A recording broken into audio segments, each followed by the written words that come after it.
So we can begin by the basic, which is physical accessibility. So every museum should ensure that their physical spaces are accessible to people with disabilities. This may involve providing ramps, elevators, and accessible restrooms.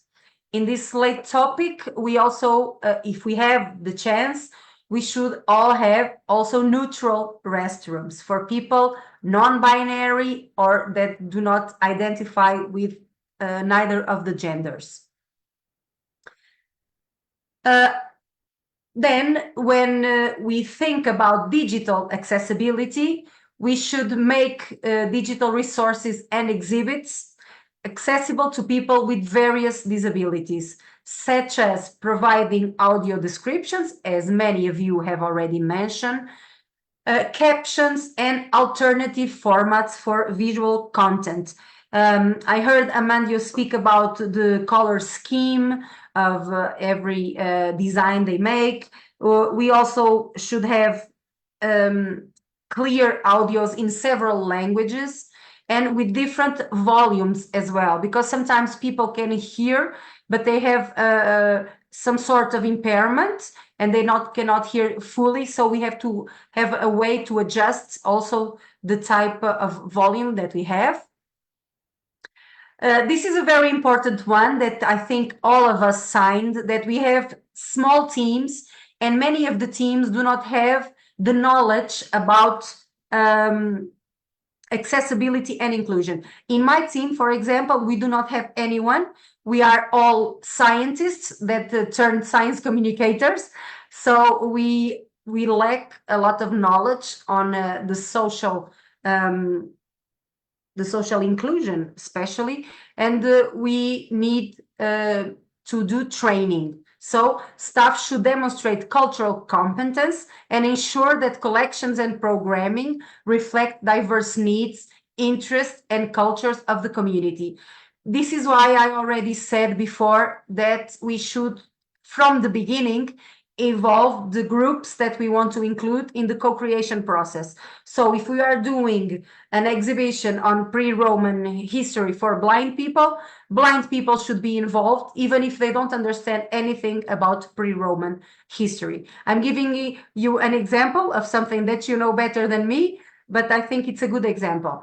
And also be aware if everyone, from the people in the reception area to the lady that does the cleaning, to the CEO, that everyone uses the same type of inclusive language and has the same sensitivity to welcome different types of visitors, people in wheelchair, people from another countries, migrants, all that, all of those things must be well thought out for our teams to have more cultural competence. This is what I mentioned before. We need professional development. This is a key factor for the success of our museums in terms of accessibility and inclusion. We need to provide resources and training for museums, for museum professionals to develop inclusive and accessible collections and programs and projects. For my institution, for example, this is a very problematic issue because we do not have money for professional development. So we try to engage in online courses. We try to get involved with associations. We already work with the Blind Association. So sometimes even their technicians, sometimes they provide training. So we try to include ourselves, because in this case, we are the ones that have the disability, because we do not know how to provide good service in terms of inclusiveness and accessible collections. The visitor service, of course, this should be mandatory. We should be offering services for visitors with disabilities, such as sign language interpreters and assistance for those with specific needs. I want to focus on 2 points here because recently we have a big conference in Bragança with over 300 people, and we had sign language interpreters for key moments. For example, there's no we should always include sign language, for example, for the keynote speakers. It's not something very expensive, and we should do it because we never know in the audience if we have someone that is deaf. So we should always, we do not need to ask. We need to make the program inclusive, and then if we have someone, okay. If we don't, we cover every angle, okay? Another thing is that in Portugal, at least our society, we have this word that it's when we have a lot of prejudice about people with disabilities. We call ourselves capacitista. I don't know if we say it in Italian, but we are very capacitista, which means that we are always trying to assist everyone. We do not give them their autonomy. And that's a very bad thing to do. So I have mixed feelings about assistance for those with special needs. I realize that, for example, in the project of people with dementia, assistant is obviously needed. But for example, for someone in a wheelchair, if they have the ramps, they do not need us for anything, and they feel more empowered. Okay, and many times we treat them like they are kids, and they are adults that want to explore everything by themselves, especially in a science center that we have the two options, guided visitors and to explore everything in an autonomous way. So we should be aware of which target groups really need the assistance, okay? Because otherwise we are just being more of a, how do you say, of a barrier, okay? We should always promote the autonomous visits and for people to feel empowered. The inclusive design, this is very important because we need to make cultural content and resources accessible to all visitors, regardless of their background. This is very important in a science center, for example, because if we want to talk about a very cutting edge technology as CRISP, where we edit DNA, for example, we should make the language very accessible, because every person, every people can come in our science center and maybe know nothing about DNA or editing genes or genetics. So we need to make this content, even if we focus on that content, which is very important.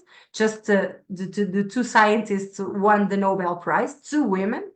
And it's very important for us to simplify the language without losing the scientific content. So it's a very tricky way to do this, but we need to practice.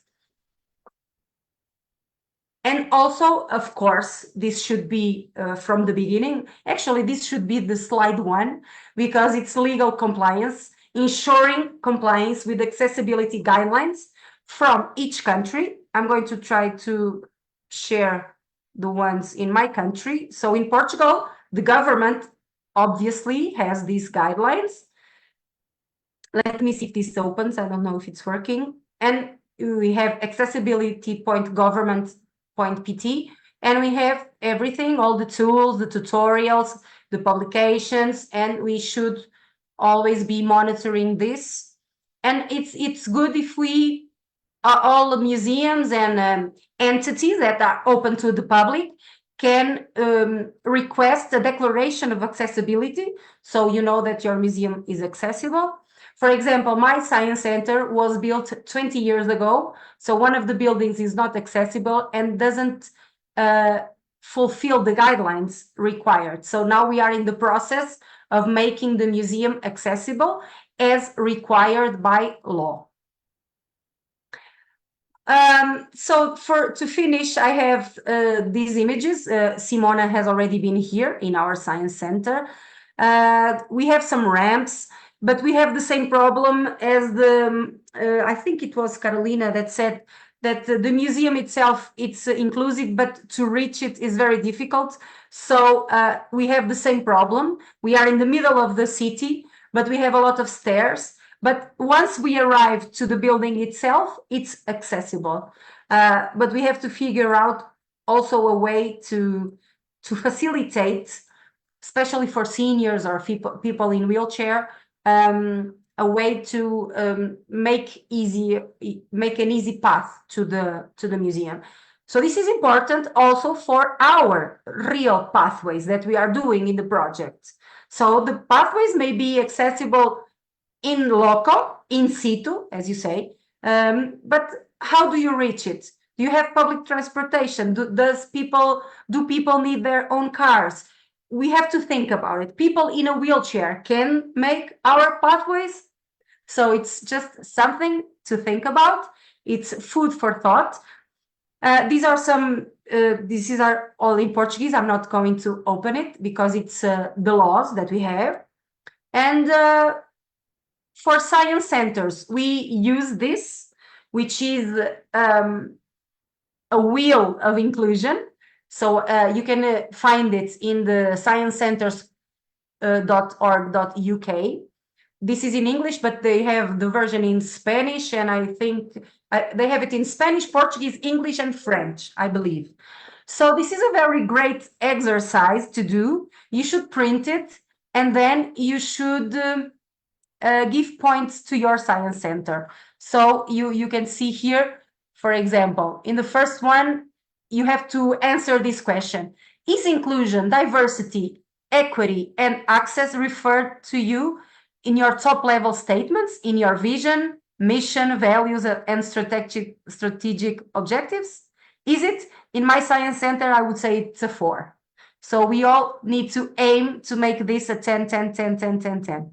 Okay, so this is a great also for CEOs if you want to send them to your boards, because this is a great way to make a diagnosis of how the state of the art of your museum, of your science center, of your projects. You can use this for everything.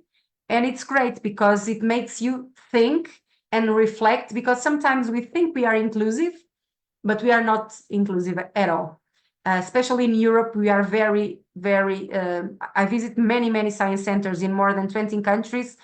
And the physical accessibility usually is present because of the national guidelines or European guidelines, but many times I miss other types of inclusion and accessibility. And even on teams, our teams are not very inclusive. In my science center, we have a gender problem because we are 10 women and 2 men.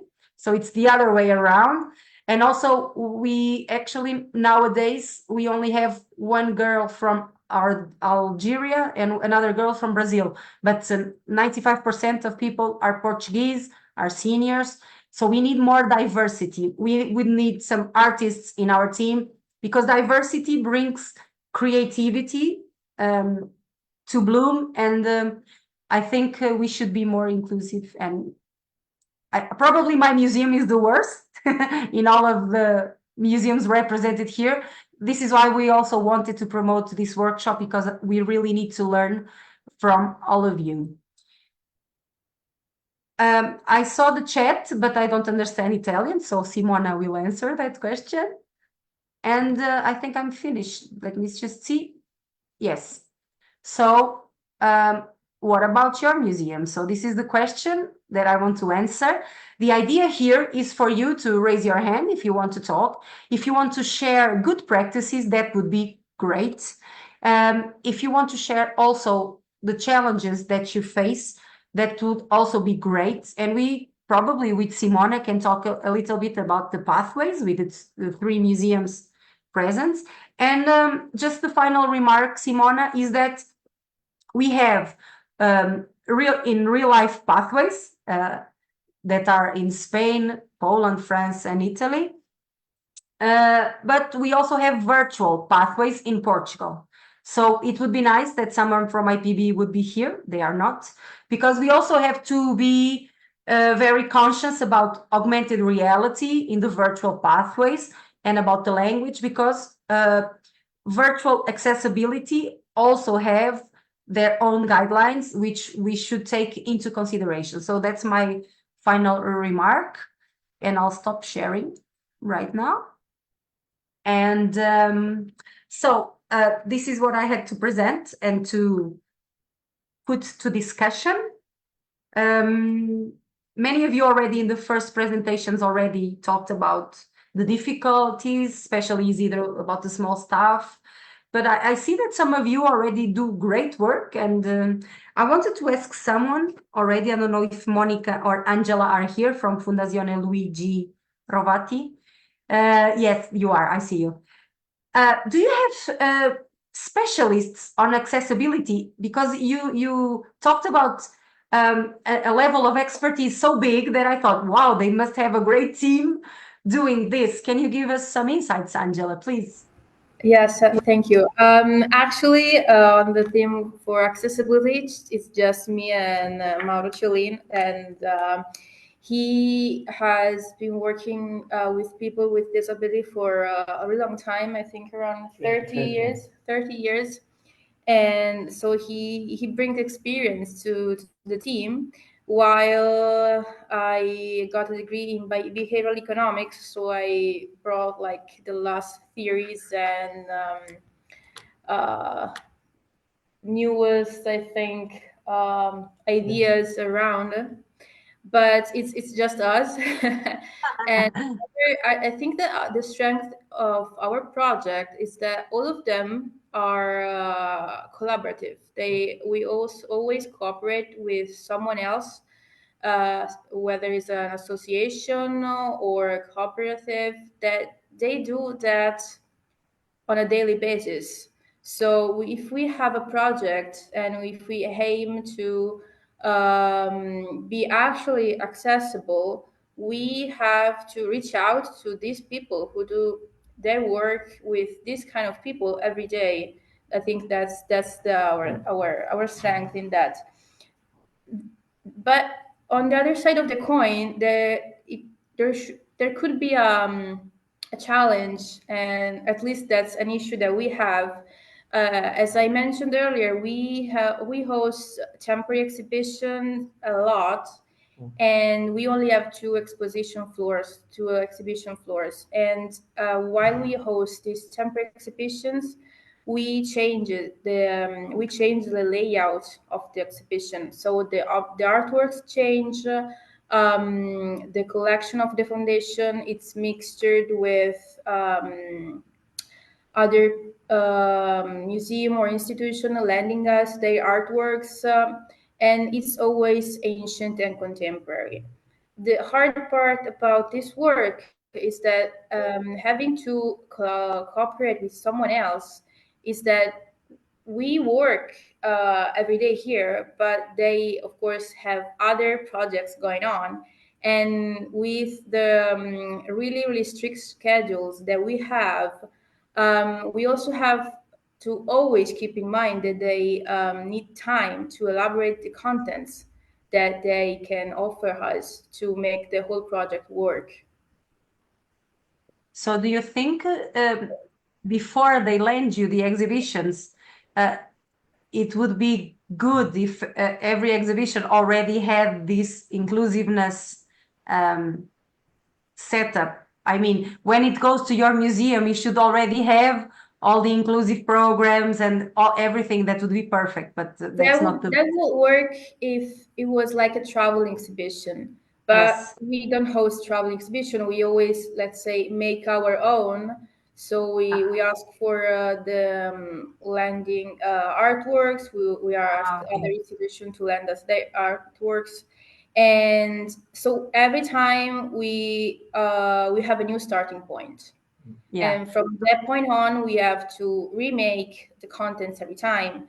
Like, for example, as I mentioned earlier in the presentation, we have this project with Alzheimer, for people with Alzheimer's disease.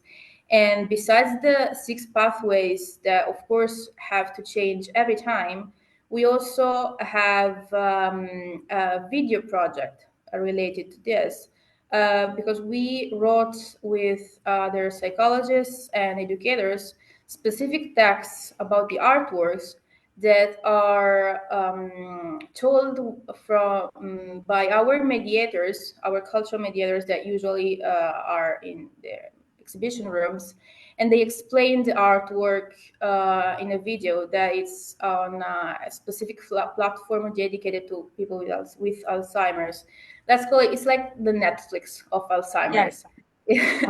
And it's of course it's in Italian for now, and of course that kind of project, that kind of content needs time to be written from us, actually written from our scientific committee. Then it goes through us, and then it goes to the educators and psychologists of our partnership. And then at that point, it comes back and we actually record the videos. And that takes time to edit the videos and put everything together. So that we always say that we run against the clock. Yes, that's your main problem is time, right? Exactly. Yeah, exactly. Does anyone want to add something? So, Angela, just one last question. Do you think a bigger team would help to, if you have one or two people? Yeah, absolutely. But a bigger team would help, but it doesn't have to do with the number of people working, but with their competence, with their skills.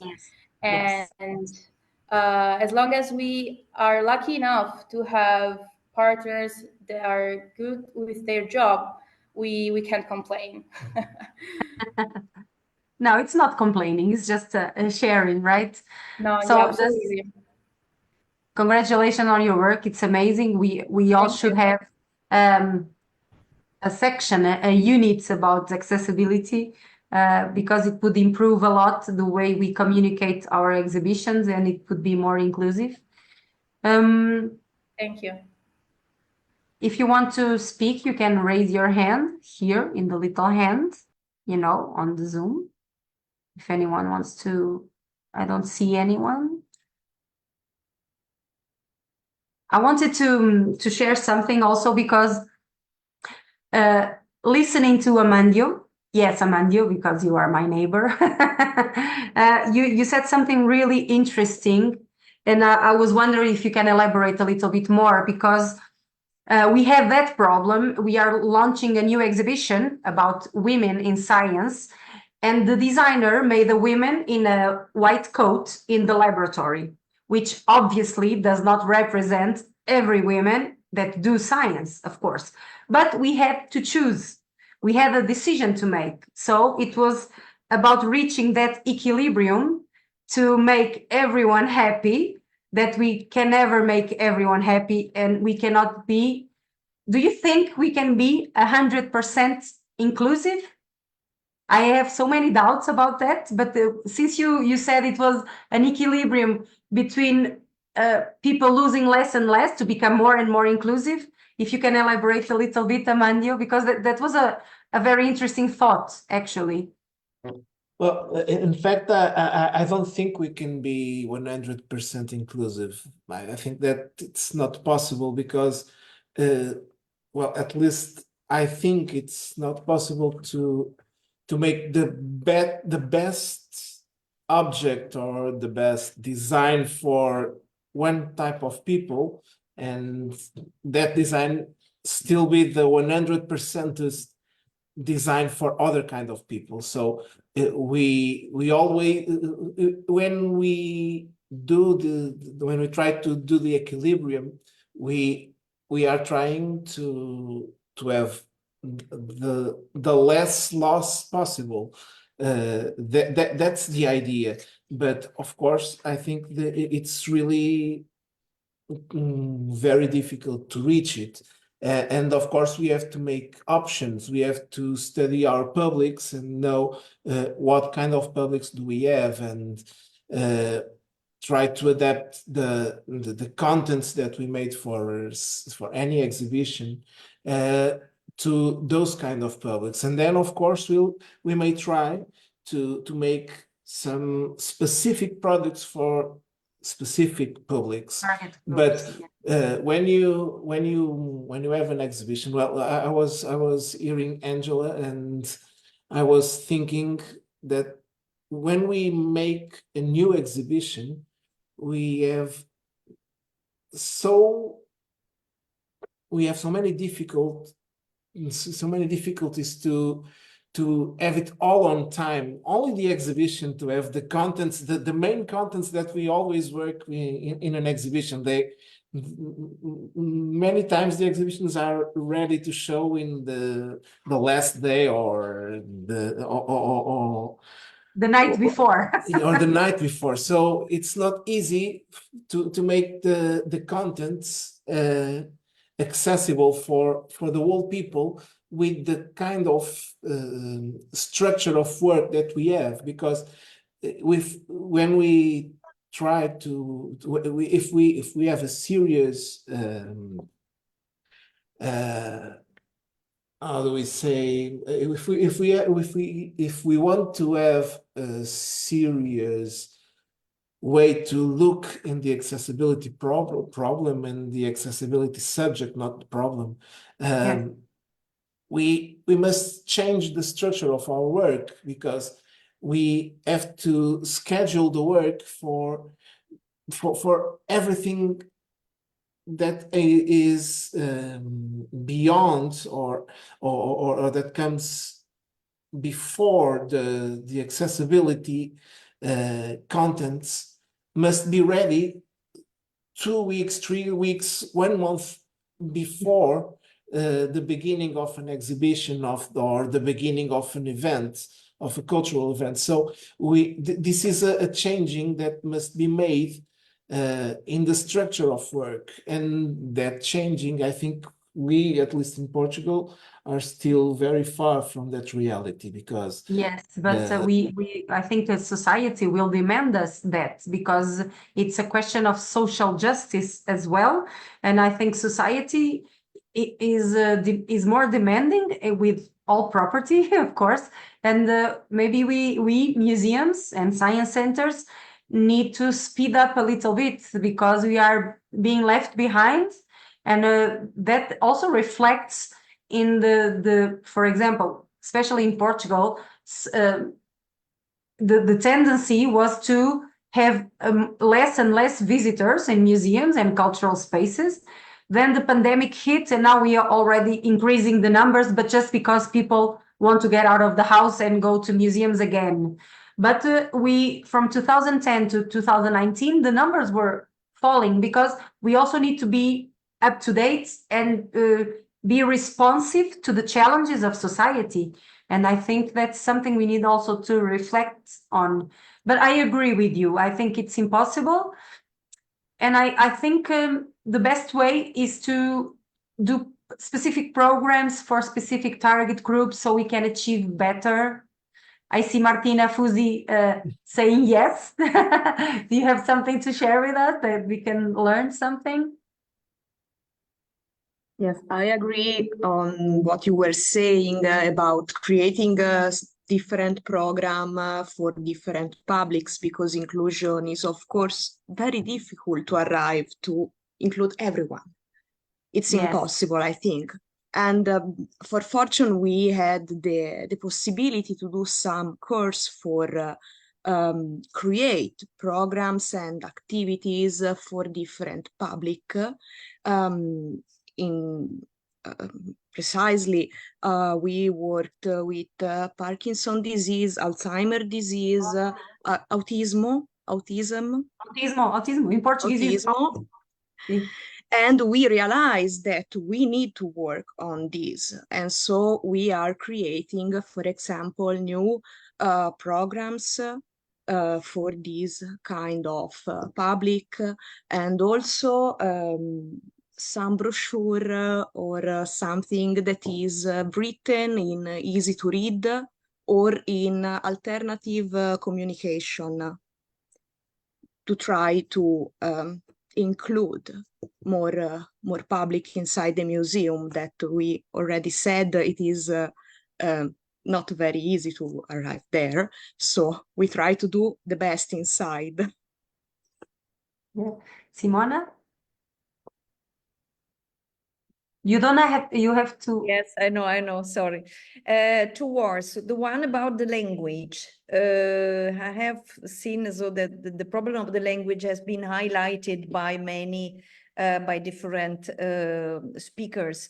I think the language is sometimes not very inclusive. I speak for museums in antiquity, archaeological museums. Sometimes you find words that are difficult to understand, even for a specialistic public. I invite the museums, at least the present ones, but I mean, the topic should be spread to make the text also easier to explain, or to explain with images what cannot be explained. For example, you use a technical term to describe an object. Please put an explanation in a figure of what this is. Images speak more than 1,000 words. words. And there was a parenthesis. I would just say 2 words about the term of inclusion in our pathways, because you asked about the question. We made also in cooperation with Società Dante Alighieri in Wrocław, we made a feasibility, and the University of Saragossa, a feasibility check of our pathways, because of course we had to assure that all the persons, all the users of this application, of this game, the participant to the game, could reach the structures, the locations where the monuments are in an easy way, and eventually to write down what are the problems they can face. And other problems are, for example, to reach underground monuments, which are not, we have no lift, so for example, a part of an ancient cistern in Vicenza, it isn't accessible, but in the game we can overcome this problem by putting the challenges you have to perform within these cryptoporticos, this underground space, without going inside. I mean, it is important to be clear and to speak, not that the person come to the museum and he has difficulties to get in or to get down. Or so it is important to propose alternative pathways, alternative challenges, because the number of challenges must be the same for all the users, for all the countries. And that's 43 challenges.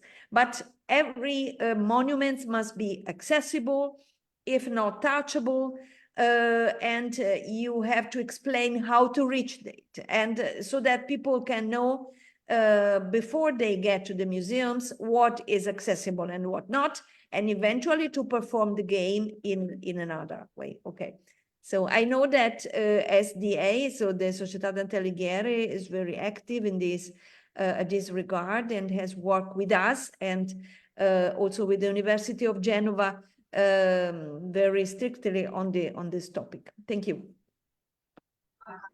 Well, I guess, Simona, that you would like me to speak now. I'm sorry if you don't hear me.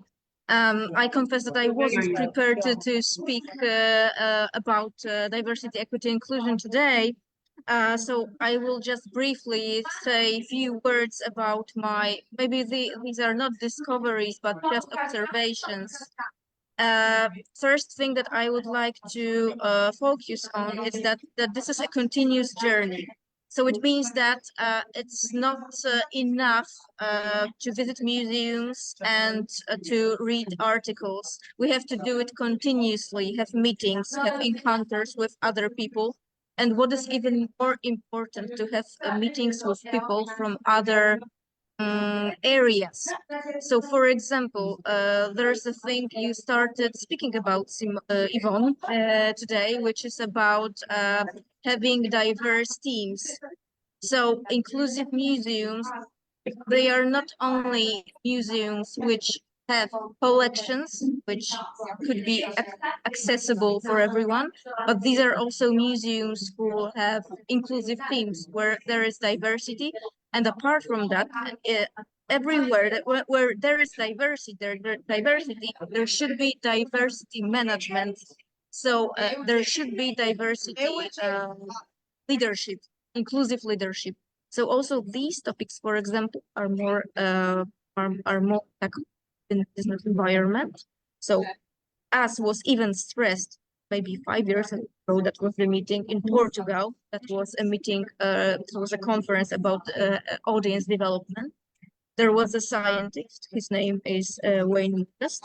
He spoke about the intersectionality of diversity, equity, and inclusion, and how different areas, how different specialists should co-work with each other.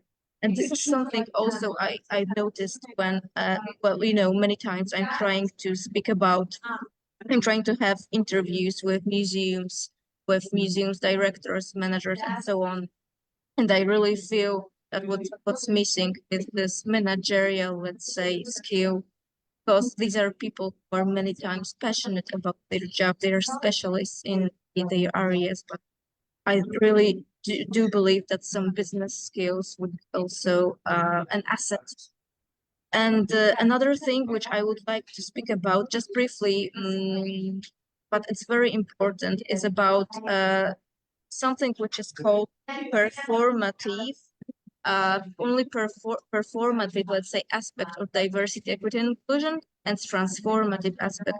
Because unfortunately, many times I've seen some, let's say, some actions, some events, some even exhibitions, which seem to be very inclusive. They seem to tackle very deep topics.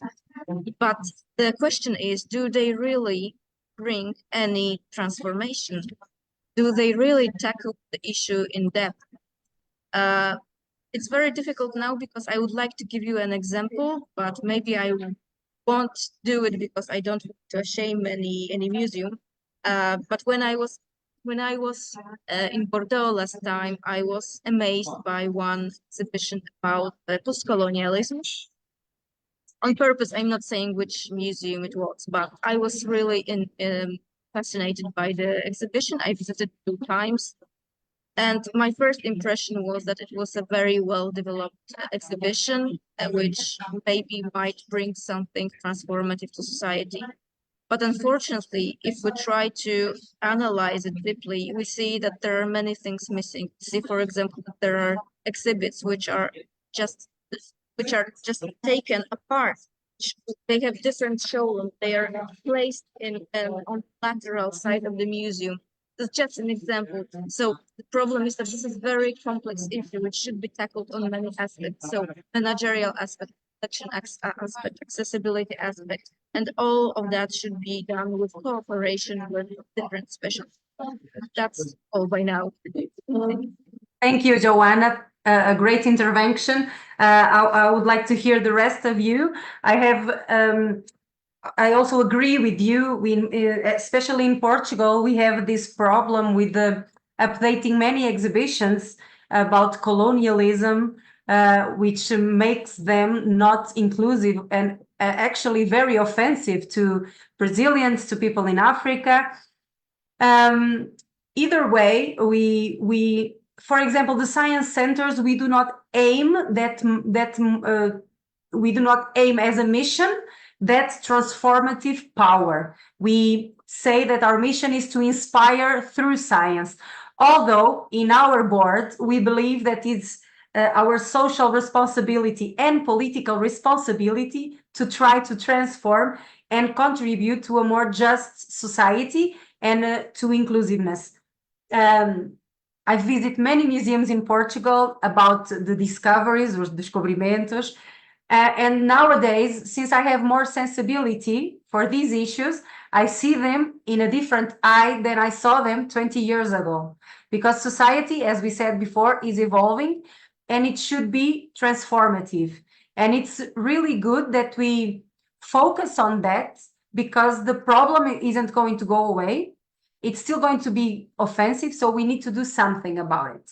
That doesn't mean that we need to destroy every single statue or work of art. Of course not. That's not what I'm saying. But we should adjust and we should compromise, and we should, even if it's slowly, we should make that transformation and present things in a more inclusive way. If we have a painting which is offensive, we should have a caption which is inclusive. So we can do little steps to, but I think that you are the ones that work in museums. You have more experience than I do, because we do a lot of hands-on exhibitions. We don't focus on these type of problems as much, although we have exhibitions on social problems, as we are now going to have this exhibition on cancer, which is a very taboo aspect, and we have to be very sensitive in the way we communicate it. What do you think about this topic that Joanna brought about the transformative power of the collections, and how do we make this transition from a past that sometimes it's also difficult to understand, as Simona said, and we don't change the past, but we can sure change the present and the future. Does anyone has any remarks on this or comments? Or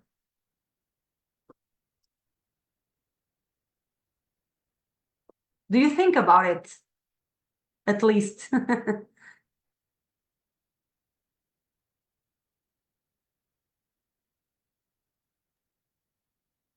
Well, I don't have anything very interesting about it to say, but I think, at least here in Portugal, that we are still in a very incipient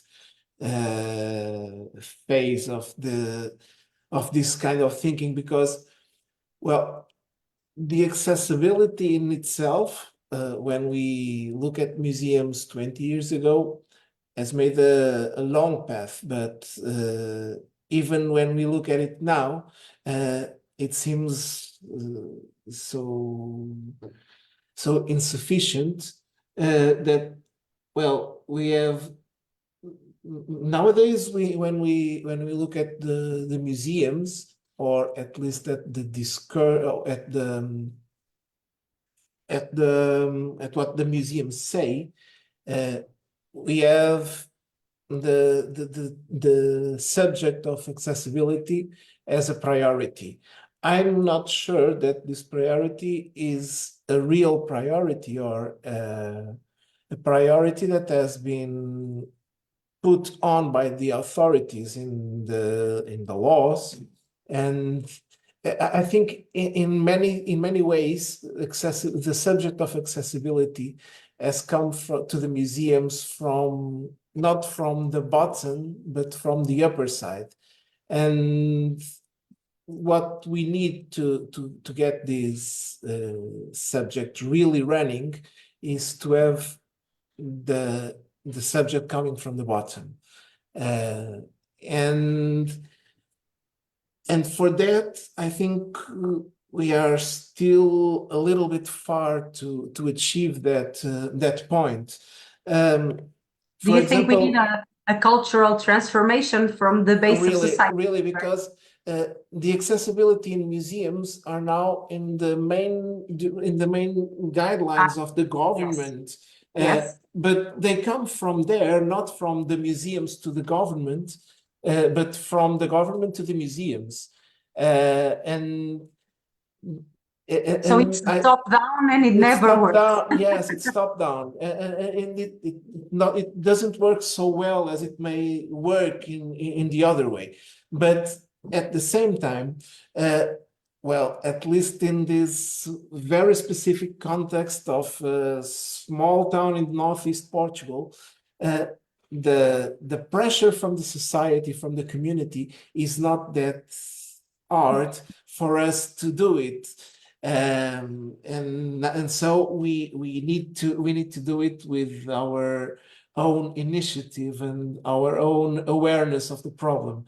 As for the kind of problems that you are talking about, the questions about the history or some problematic subjects, we are so far from working on them in a real way. At the same time, we talk about the Portuguese discoveries, and I Yes. think 2 or 3 years ago, a museum have opened in Porto about the discoveries.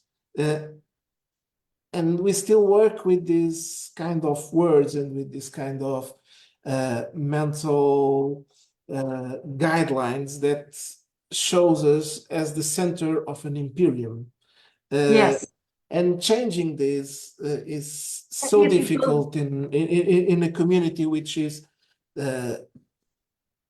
this is Very this is kind of, conservative. it's not only conservative. This is the until 20 or 15, 20 years ago, even in the schools, when you talk about history, it's the glorious history of Portugal. Yes. So how to change our mindset if we are educated this way? It's something which is really strange, because even when we start thinking on the collections, for example, that we have from the African countries in our museums, what to Yes. do with that? Which museum have already thought in a realistic way about that? About returning to where they belong. About returning the objects. But this goes I back- remember that in the Portuguese politics, some 4 years ago, one of the Portuguese members of the Portuguese Assembly talked about it, and well, the right wing political parties just, well, Yes. the one with the extreme right just made it, just tell it was a woman, and a black woman which was told to go Yes. to her land, which is Homeland, Portugal. yes. It was a shame. But this goes back, what you just said really goes back to what Joanna said about diversity leaderships and diverse teams, because we can start from the bottom if our own teams and our own leadership starts to build bottom up this change. And I think it's possible. It will take time, but it's also a very good point, because both of your speeches goes back to this diverse leadership, diverse teams, and this intersectionality that is necessary for us to stop this imperialistic point of view and start to be more inclusive. Yes. Thank you, Amanda. It was a great reflection. So now we have Simona here. You have the hand. Angela has raised the hand. Angela? Sorry. Angela, yes, Angela. But she put it down, but she Right can there. put it up again. Because basically he said everything that I wanted to say, but exactly, I mean, involving others, and maybe we can resume that we stop being self-referential. That doesn't mean I mean, as far as artistic content that we offer, it doesn't mean that we have to generalize, because we still have to be educational, I think. And it's the oldest highbrow versus lowbrow, and as he said, and as you said, we should stop being Eurocentric or Western centric. And I was smiling and nodding a lot, because you said that you have your Portuguese discoveries main team that apparently comes out in a lot of exhibition. And I was smiling because we face the same problem with the Renaissance Italian genius. We have the same issue with this topic, but I agree with everything you have said. Both of you have said, so that's why I put my hand down. But thank you for the space. Thank you, Angela. So is the Italian reality very different from the Portuguese, Simona? What would you say? What is your view on this? No, actually, I wanted to suggest a topic that hasn't been touched so far, and Yeah. it is also linked with inclusion and also with the topic we were dealing with. It is narratives, because all museums are developing, and not only museums, but all museums develops narratives to tell their goods, their heritage, the object preserved in their museums, in the parks. And I've seen really a large development in this topic in the last year. So narratives of great museums, for example, Museo Nazionale Romano, which has included a narrative for each piece of inscribed stone, which was very interesting. And I want also to recall that we have also included narratives in our pathways. I have here Giuliana Borghesani, which has helped us developing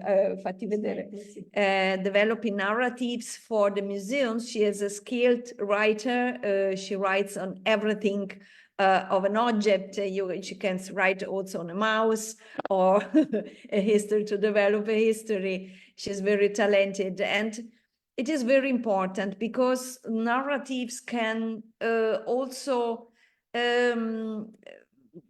bring another way to access difficulty of the past. You have spoken about the difficulty of the past. I have spoken about the difficulty to understand some elements of the past. For example, we are dealing with inscriptions in languages that are not only Greek and Latin, yes, but also pre-Roman languages, such as Celtiberian or Rhetic or Venetic. And all these languages are very inaccessible for many of us, for many also university students. How can these elements be more accessible? Through narratives. And the narratives must be really good, created, introducing the terms with some, so easy, then make, for example, to quote some more specific word, but always in the context of the narrative. The context allows to speak, to understand the meaning of the term. Is not the term alone as a caption in the showcase. It is something immersed in a discourse, in a tale, and it is easier to understand. We understand also words, foreign words in a context, because we can catch the meaning in the context. The context helps to reach the meaning of a word, of a technical word. So it is another argument in discussion, but I mean, narratives are very welcomed also to allow inclusion. Juliana, do you want to join us in this?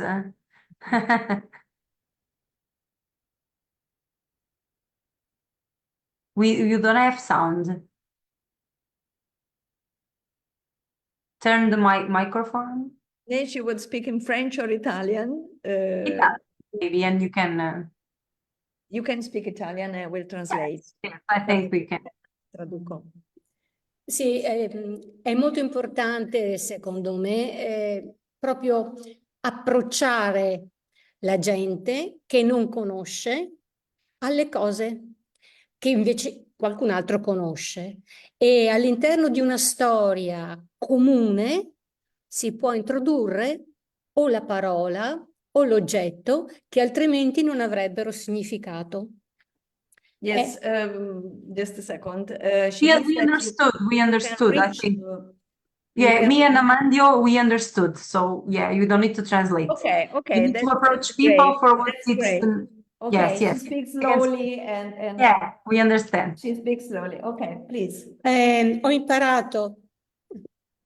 imparato prima in museo, quando ero giovane, e poi a scuola con i ragazzi, che questo sistema è l'unico che permetta davvero di avvicinare alla storia, perché qualche anno fa l'Europa aveva speso molte parole per lo studio della storia. Nessuno la seguiva.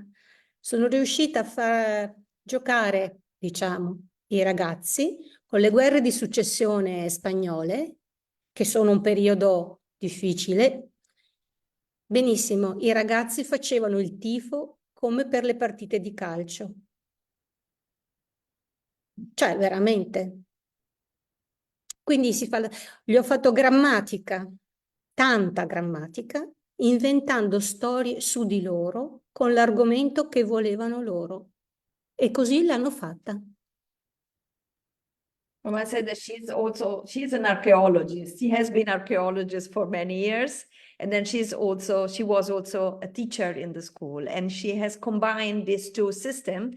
And because she has moved the seaway of other people, or of the students. She was on the place of the students to how understand this. Yes, and storytelling is a very powerful tool to tell stories. For children, of course, we need to make these narratives a little bit more thought out, because adults, I think they can understand sometimes transcripting things from an old age. It's related to that period of time. We have that understanding. We can understand that at the light of that time and of that knowledge, that's how they spoke, that's how they told stories, that's how they processed the language, right? But for children, I think it should be, it's a more challenging and difficult thing to do. But I think if people like Juliana can do it with the maestria, it's perfect. Yes, it's very important. Sai fare con maestria questo insieme.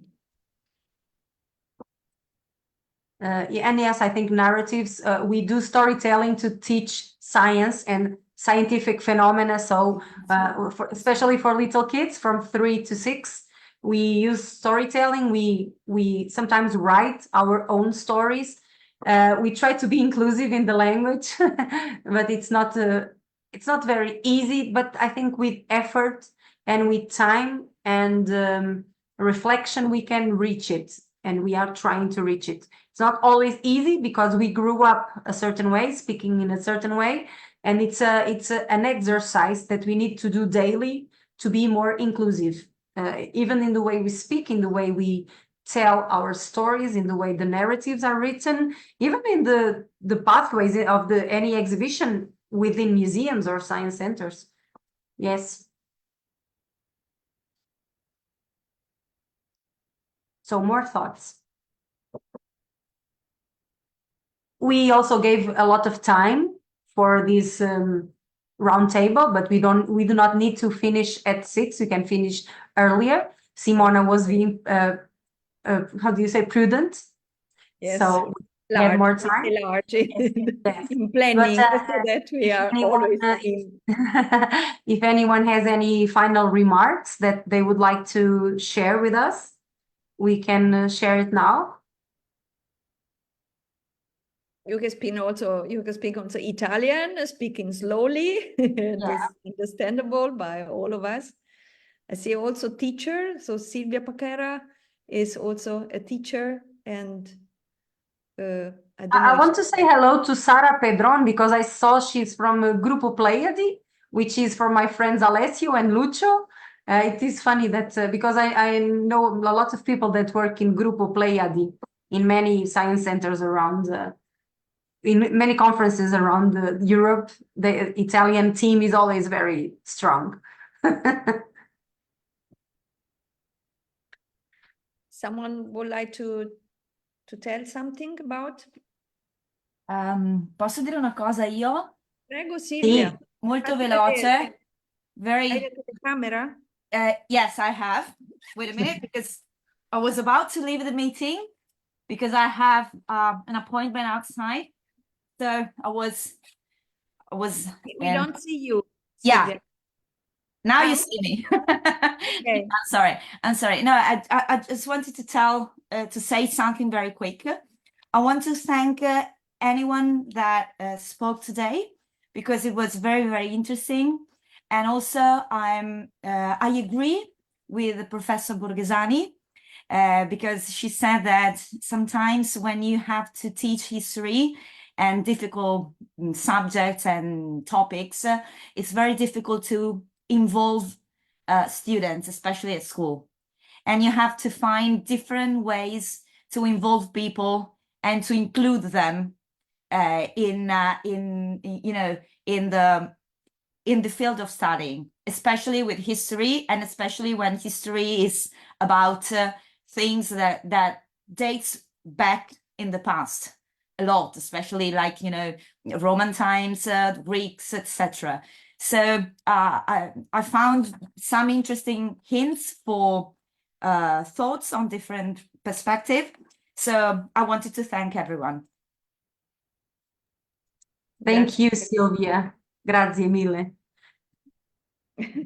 So I think we are okay, right, Simone? We are ready. So I will say, a lot of time, isn't yes, it? I will just say thank you and leave the last word to Simona. So I just want to thank everyone for being part of this museum day.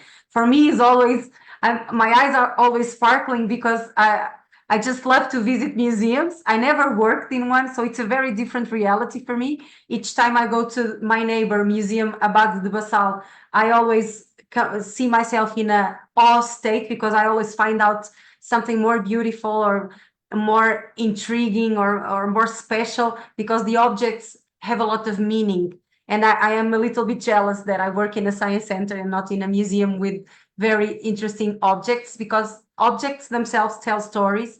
And that's what we are going to try to do in this project, is to tell stories through the pathways. So thank you, everyone. You are all experts on this, and thank you so much for having me and for listening and for sharing. Thank you so much. Simona.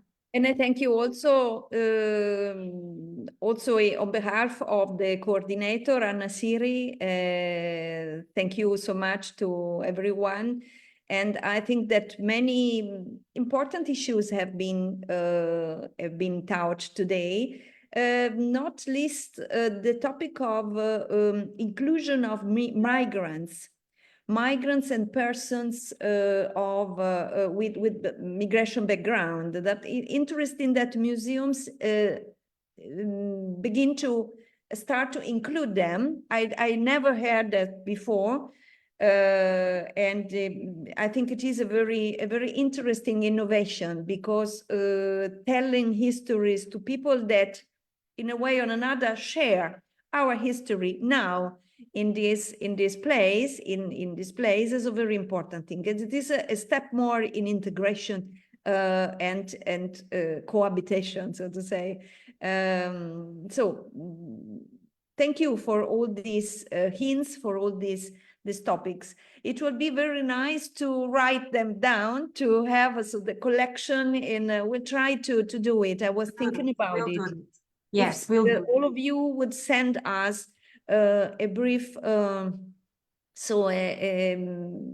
explanation, a description of the museums, of the initiatives they are doing, and of all we have, or they have to suggest or to point out or to highlight. It would be very nice. We will write you later to arrange this. We will speak about it, Yvonne.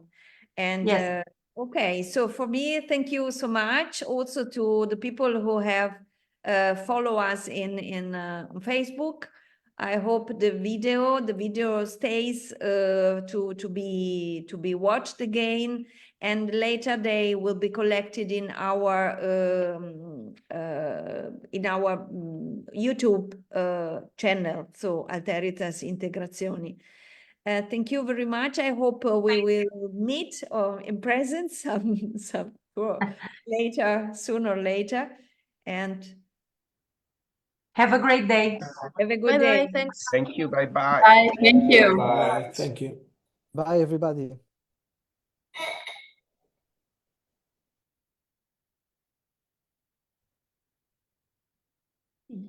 Certo che